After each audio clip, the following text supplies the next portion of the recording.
ये कहानी है गांव हरितवन में अपने घने जंगलों और चंदन के पेड़ों के लिए प्रसिद्ध गांव की। यहाँ की वादियाँ बड़ी ही शांत थी।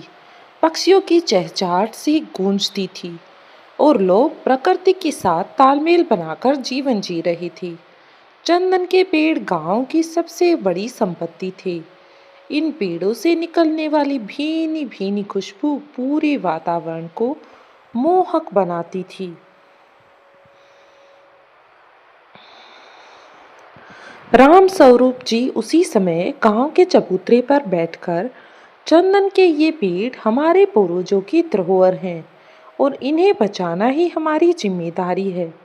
तब अर्जुन जवानी के जोश में कहता है, दादाजी लेकिन हमने सुना है कि कुछ पेड़ गायब हो रहे हैं, हमें कुछ करना होगा।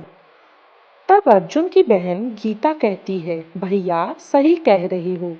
अगर हमने समय पर कदम नहीं उठाया तो ये जंगल उजड़ जाएंगे और सभी गांव के लोग सहमति में अपना सिर हिलाते हैं।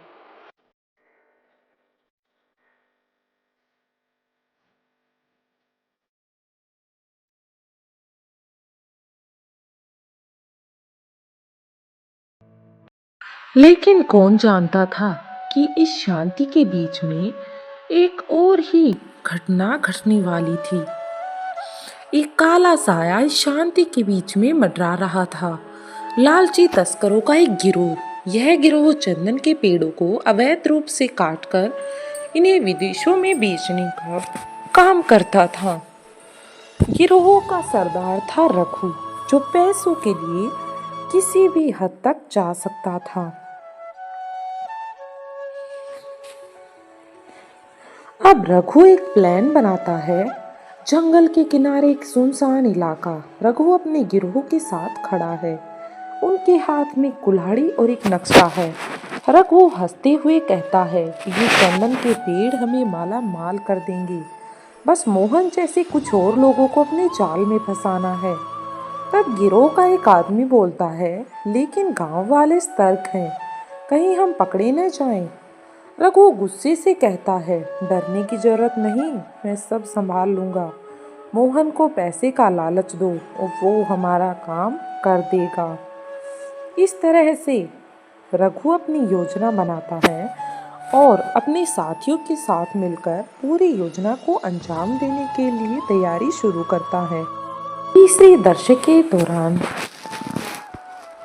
र- रघु अपनी योजना को अंजाम देने के लिए मोहन से मिलने जाता है और मोहन के घर पर जाकर देखता है मोहन की बीमार माँ खाट पर लेटी है और मोहन बड़ा चिंतित सा नजर आ रहा था। सोच दुविधा में बैठा था, क्या करे क्या ना करे। तभी रघु की माँ रघु आकर मोहन से कहता है, सुनो, अगर तुम्हें अपनी माँ का इलाज करवाना है तो मेरे लिए एक छोटा सा काम करो। चंदन का एक पेड़ काट दो और पैसे ले लो। अब मोहन ये सुनकर बहुत बड़ी दुविधा में था, क्योंकि उसे पता था कि ये गलत है। गांव के लोग उसे इस बात के लिए कभी भी माफ नहीं करेंगे।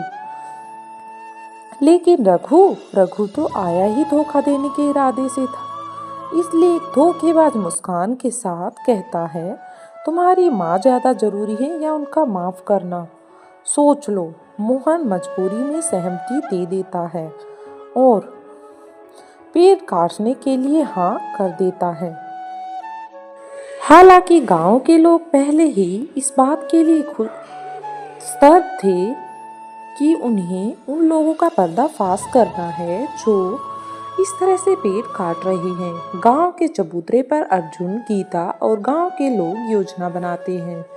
अर्जुन कहता है, हमने देखा है कि तस्कर रात में आते हैं, हमें घात लगाकर उनकी हरकतों का पर्दाफाश करना होगा।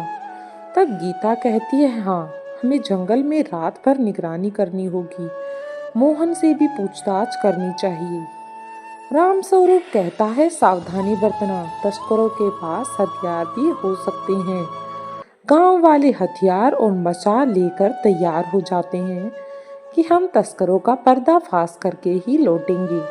घने जंगल की रात में चारों ओर चांदनी फैली है, धीमी धीमी। अर्जुन गीता और गांव वाले पेड़ों के पीछे छिपे हैं। मोहन चंदन का पेड़ काटने की कोशिश करता है और अर्जुन उसे पकड़ लेता है। अर्जुन कहता है, मोहन तुम ये क्या कर रहे हो? तब मोहन रोते हुए कहता है, मुझे माफ कर दो, रघु ने मुझे मजबूर किया है। गीता कहती है, रघु कहाँ है?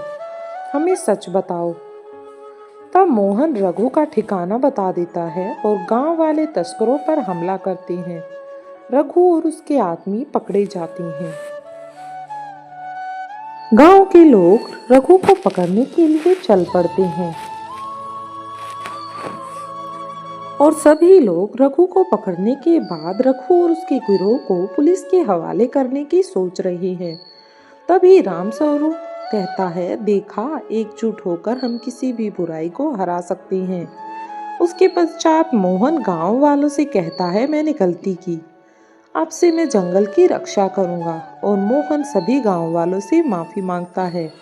अर्जुन कहता है, हम एक जंगल सुरक्षा समिति बनाएंगे ताकि ऐसी घटनाएं फिर कभी भी ना हो और जीवन में हम भी सुरक्षा पूर्वक अपने जंगलों को बचा सके। गांव वाले उत्साह से सहमति देते हैं और पृष्ठभूमि में चंदन के पेड़ों की खुशबू और पक्षियों की आवाज गूंजती है। बच्चों, आप तो जानते ही होंगे कि चंदन के पेड़ों की तस्करी करना एक कानूनन अपराध है और एक पर्यावरणीय समस्या भी है। भारत जैसे देशों में लाल चंदन और सफेद चंदन के पेड़ों का काफी महत्व है, लेकिन कुछ लोग इनको काटकर इनकी तस्कर कर इन्हें अवैध रूप से काटकर बाजारों में बेचते हैं, जो कि गलत है। ये थी आज की छोटी सी स्टोरी। अच्छी लगी हो तो वीडियो को कर दे लाइक और चैनल को सब्सक्राइब जरूर करें।